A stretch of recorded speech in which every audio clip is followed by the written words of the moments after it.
Hello students, how are you all? I hope that you all are fit and fine. So I, Divya Mishra, have brought you the very first video of paper 4, that is current affair. Let's move on to the slide and know our first topic. So here in current affair, we are going to learn 4 chapters. First one is international and national affairs. Second one is financial affairs. Third one is political affairs. And the fourth one is legal and other affairs. So in this very first video, I'm having the first topic, that is IMF. Now, do you know what is IMF? Do you have any idea about it? I'm here to tell you. IMF is the International Monetary Fund. International monetary fund basically क्या होता है? जो international monetary fund होता है, ये अपने member countries की जो बीओपी होता है, BOP means balance of payment.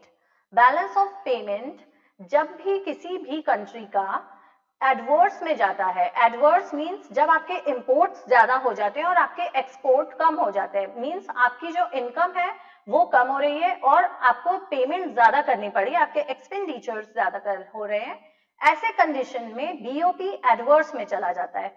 और ऐसी कंडीशन में आईएमएफ जो है वो अपने मेंबर कंट्रीज की इकोनॉमिक कंडीशन को स्ट्रॉन्ग करने के लिए उनकी हेल्प करता है। Got it? So let us move on to the definition. The International Monetary Fund is an international organization that aims to promote global economy, growth, financial stability, encourage the international trade and reduce poverty. So it's clear to you all. Basically, IMF क्या करता है? अपने member countries की जो भी अगर गरीबी है या वो किसी भी तरीके के इकोनॉमिकल या किसी भी तरह की फाइनेंशियल क्राइसिस में है, तो उनकी हेल्प करना और उनकी इकोनॉमी को डेवलप करने में उनकी हेल्प करना। Okay, so the mission of IMF, it means why IMF, what is the goal of IMF or what is the aim of IMF? IMF is there to promote the economic growth and financial stability to encourage international trade. मतलब जो ये हमारा पूरा globe है, ये पूरा globe IMF के under में है। ओके, इट मींस जितनी भी कंट्रीज आईएमएफ के मेंबर कंट्रीज में आती हैं, वो सारी ही कंट्रीज की इकोनॉमी ग्रोथ हो और उसके अलावा उनकी इंटरनेशनल ट्रेड में उनकी ग्रोथ हो, इसके लिए आईएमएफ पूरी कोशिश करता है किसी भी देश को आगे बढ़ाने के लिए। IMF was originally created in 1945. I know that जो हमारा IMF है वो वर्ल्ड बैंक के साथ बना था। इट मींस ब्रिटेन वुड जो ऑर्गेनाइजेशन था उस टाइम पे 1945 में वर्ल्ड बैंक और IMF का क्रिएशन हुआ। ये दोनों ही क्या करते हैं? इंटरनेशनल ट्रेडिंग और इंटरनेशनली जो कंट्रीज हैं उनकी इकोनॉमिक ग्रोथ के लिए वो बनी है। बट इन दोनों में क्या डिफरेंस है? आईएमएफ और वर्ल्ड बैंक में डिफरेंस ये है कि जो आईएमएफ है वो जब कोई भी कंट्री की बीओपी यानी उसके इंपोर्ट बहुत ज्यादा बढ़ जाते हैं, ऐसे कंडीशन में वो कंट्री की हेल्प करता है ताकि वो इकोनॉमिकली और फाइनेंशियली ग्रोथ कर पाए। बट जो वर्ल्ड बैंक होता है वो वर्ल्ड बैंक आपके डेवलपमेंट से रिलेटेड लोन्स या डेवलपमेंट से रिलेटेड चीजों में आपकी हेल्प करता है। As like India is developing country, तो हमें अगर किसी भी तरीके का कोई बहुत बड़ा डेवलपमेंट करना है, चाहे हमारे फाइनेंशियल मार्केट से रिलेटेड हो या स्टॉक मार्केट से रिलेटेड हो, इस सारे टाइप के डेवलपमेंट के लिए अगर हम लोन लेंगे तो हम वो लोन लेंगे वर्ल्ड बैंक से। बट अगर हम जैसे आपने सुना होगा या फिर मैं आपको बता देती हूँ, रिसेंटली वियतनाम को आईएमएफ ने सपोर्ट किया। वियतनाम की कंडीशन इतनी, मलेशिया की कंडीशन, वियतनाम की कंडीशन इतनी बुरी हो गई थी, जैसे कि मलेशिया में कोल के इंपोर्ट बहुत ज्यादा हो गए थे और उसकी वजह से वो कंट्री पूरी तरह से उसकी बीओपी लॉस में जा रही थी, एडवर्स में जा रही थी। इसके लिए आईएमएफ ने मलेशिया की हेल्प की। सो अगर हमारे पास कोई भी बैलेंस ऑफ पेमेंट से रिलेटेड प्रॉब्लम होती है तो उस प्रॉब्लम को हम सॉल्व करने के लिए आईएमएफ के पास जाते हैं। बट अगर हमें डेवलपमेंट से रिलेटेड लोन चाहिए, डेवलपमेंट से रिलेटेड किसी भी तरीके की कोई प्रॉब्लम है, तो हम जाएंगे वर्ल्ड बैंक के पास। Clear to you all? So moving on to the next, let me tell you that we are having these international bodies. हमारी ये international bodies हैं IMF, Asian, BRICS, SAARC, G20 and BIMSTEC. Today we are learning about IMF. IMF में total 189 countries member हैं. Total 189 countries are member of IMF. Now they all are working globally, मतलब वो global level पे work कर रहे हैं, international level पे work कर रहे हैं, एक दूसरे की help करना या फिर किसी को भी अगर किसी तरीका का financial crisis है उसमें help करना, इस तरीके की चीजों को promote करने के लिए IMF का creation हुआ है. Then after, let me tell you that some facts which are related to IMF. Member countries, you have to learn, it is 189. This thing should be in your mind. Whenever anybody will ask you that how many countries are member of IMF, then quickly you have to answer 189. Okay?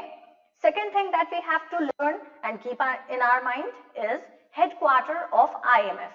Headquarter of IMF is in Washington, DC. Then after, Executive Board of IMF. In Executive Board of IMF, there are 24 countries. And the largest borrower of IMF is Argentina, Ukraine, Greece and Egypt. Then the largest precautionary loan, Mexico, Colombia and Morocco. Precautionary loans. You know what are precautionary loans? Normally अगर हम borrow करते हैं अपने BOP के लिए तो that is borrowing, normal borrowing. But in precautionary loans, we are taking precautions. It means कुछ भी अगर आपकी बहुत ज़्यादा डाउन होने वाली है इकोनॉमी, आपको पहले से पता चल गया है, you are having little bit idea about it, then you can ask to IMF to help you. This is the precautionary loan. So these 5 facts I want you to keep in your mind properly so that इस type के अगर कुछ भी MCQ के questions आते हैं तो आप तुरंत से टिक करेंगे. Okay? Member countries are 189. Headquarter is in Washington DC. Executive board is having 24 countries and the largest borrower are 4 countries that are Argentina, Ukraine, Greece and Egypt. Then after, largest precautionary loans are given to Mexico, Colombia and Morocco. Clear to you all? I hope you all are getting it properly. Moving on to next thing is primary aim of IMF. As I told you, that IMF is created for helping its member country for growing their economy on the global level. So, primary aim of IMF is to promote international monetary cooperation. It means international level पे, global level पे monetary help provide करना अपनी member countries को, ये aim है हमारा. This is the first aim of IMF. Clear? Then after, facilitate the expansion and balanced growth of international trade. यानी अगर किसी भी तरीके का कोई इंटरनेशनल ट्रेड हो रहा है तो उसमें फैसिलिटी प्रोवाइड करना. इट मींस अगर कोई कंट्री थोड़ी छोटी है, अगर कोई कंट्री वीक है, डेवलपिंग है, तो उस कंट्री को हेल्प करना कि वो बाकी सारी डेवलप्ड कंट्रीज के साथ इजीली कोलैबोरेट कर पाए, इजीली कोऑपरेट कर पाए.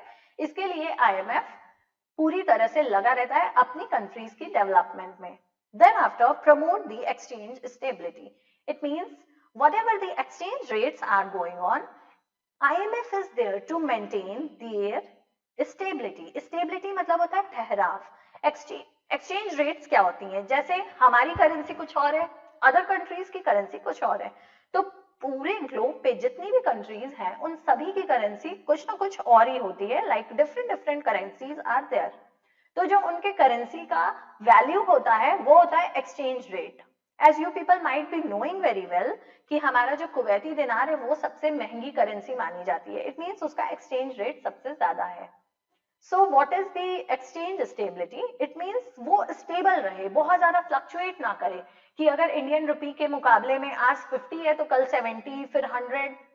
मतलब ये क्या है? फ्लेक्सिबल हो रहा है, कभी बढ़ रहा है, कभी कम हो रहा है. तो ये चीजें नहीं होनी चाहिए. आईएमएफ क्या हेल्प करता है कि जितनी भी हमारी कंट्रीज हैं, उसकी जो मेंबर कंट्रीज हैं, उनके बीच एक्सचेंज रेट की स्टेबिलिटी यानी ठहराव उसमें बना रहे। Okay, now the next point is make resource available, मतलब एडिक्वेट रिसोर्स या सेफ गार्ड, एक सेफ गार्ड की तरह काम करता है IMF। जैसे जो हमारी मेंबर कंट्रीज है, as like you people know very well that whosoever was your class teacher, उनके पास क्या होते थे 75 से 80 स्टूडेंट्स या 60 स्टूडेंट्स होते थे क्लास में, बट वो क्या करती थी, हर एक इंडिविजुअल बच्चे की ग्रोथ हो, वो इस चीज पे एम्फेसाइज करती थी। सो सेम लाइक दैट जो हमारा IMF होता है वो क्या करता है, जैसे अगर जो बहुत तेज बहुत इंटेलिजेंट टाइप का बच्चा होता था, उसको मैम क्या करती थी, ज्यादा प्रमोट करती थी कि वो आगे बैठे, उसे ज्यादा रिस्पॉन्सिबिलिटी देती थी। बट अगर कोई वीक बच्चा रहता था तो उसे निकाल नहीं दिया जाता था, उसे भी प्रमोट किया जाता था। और कितनी बार हमारी क्लास टीचर ने ऐसे भी किया होगा, आप सभी के साथ ऐसा हुआ होगा कि अगर आप बहुत टॉपर स्टूडेंट है तब आपको एकदम वीक स्टूडेंट या फेलियर स्टूडेंट के पास बैठा दिया जाता था, और अगर आप फेलियर स्टूडेंट होंगे तो आपको एकदम टॉपर के साथ बैठा दिया जाता था। ये क्यों किया जाता था, ताकि आपकी ग्रोथ हो, जो भी वीक स्टूडेंट है उसकी ग्रोथ हो। तो उसकी ग्रोथ के लिए क्या करती है क्लास टीचर, वो पूरा अपना कुछ ना कुछ एफर्ट लगाती है। सेम लाइक दैट IMF जो होता है वो भी यही काम करता है, जो भी उनकी मेंबर कंट्रीज होती हैं उन सारी मेंबर कंट्रीज को वो कैसे मैनेज करना है, कैसे कोलैबोरेटिव वे में लेके चलना है, इसमें IMF पूरी तरह से फोकस करती है। Clear? So the next thing which is related to current affair, यानी ये आपके करंट अफेयर के सेक्शन में आ सकता है, that who is the current managing director or chairperson or chairwoman of IMF. So let me tell you, Kristina Georgieva is the managing director of IMF. She is an Bulgarian, it means that ये बल्गेरिया से belong करती हैं। Then after, since October 2019, she is working as the managing director of IMF. This is very important thing that you have to keep in your mind and you have to learn it. Now the next thing which I am going to tell you is chief economist of IMF. Now here we have very interesting thing, because the chief economist of IMF is Indian based American. It means ये US में रहती हैं Gita Gopinath, but she is an Indian and earlier she was economy advisor of CM of Kerala. ये केरला के CM की, chief minister की economic adviser रह चुकी हैं, और अभी फिलहाल अक्टूबर 2018 से ये IMF की चीफ इकोनॉमिस्ट हैं। So it is really very it is privilege for all of us कि हमारे देश की ही कोई इंटरनेशनल मॉनेटरी फंड की चीफ इकोनॉमिस्ट के रूप में काम कर रही हैं। Okay, now moving on to the next slide, let me tell you that nowadays why IMF was in news headlines, मतलब news headlines में आजकल IMF था, ऐसा क्यों था ये मैं आपको बताती हूँ। So in economic survey और economic recovery of India in 2020 and 21, IMF ने क्या किया है, ग्रोथ रेट, जो ग्रोथ रेट रिकवरी है 2020 and 2021 की, उसमें चीफ इकोनॉमिस्ट गीता गोपीनाथ ने ये बताया है कि Davos released the World Economy Outlook updated on January 20, 2020. मतलब अगर आपसे पूछा जाता है कि when the World Economic Outlook was updated, then the recent date that you have to give is January 20. Okay, 2020 के 20th जनवरी को हमारा WEO world economic outlook update हुआ है। Then after, the recovery is expected to come from the monetary stimulus that has been put in system and some of it from the corporate tax. India's growth is expected to shoot up from the estimate of 4.8% and the current fiscal year by 1% to 5.8. It means 2020 और 2021 का जो हमारा ये session है, इस session में जो estimated growth rate बताई गई है IMF के द्वारा इंडिया की, वो है हमारी 5.8%, और ये जो 5.8% है ये क्या है, 1% की ग्रोथ के साथ है। इट मीन्स लास्ट ईयर ये क्या था, 4.8% और 1% के ग्रोथ के साथ ये रिसेंटली है 5.8%। Clear? Then after IMF downgrade the world growth warns the precocious 2020। अब कैसे IMF ने precocious या downward growth के बारे में बताया है?